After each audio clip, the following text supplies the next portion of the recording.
wa maza ne ta daga sauti maza su ji saboda fitina mai fitina wani zai fitino da muryarta.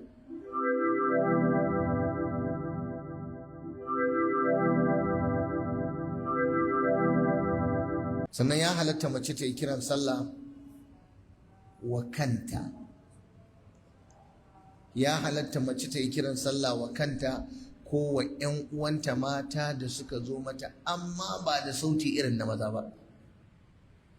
Idan ana so a ɗaga to sai a samu namiji ya mata, kamar yadda aka samu a nasi wasu matan maza sun kira musu sallah. yajuzu lil mar'a an tu'adhdhina li nafsiha fi haqqiha aw fi haqqi man ata ilaiha.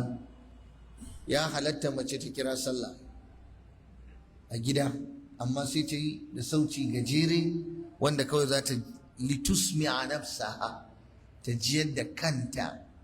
Ko taron mata kamar yanzu gidan biki an haɗu sai wata ta tashi ta kira musu sallah, amma su iyakacin su junansu su ji. In har sun buƙaci haka, hana mace ta kira sallah da aka yi ta kira wa maza ne, ta ɗaga sauti maza su ji saboda fitina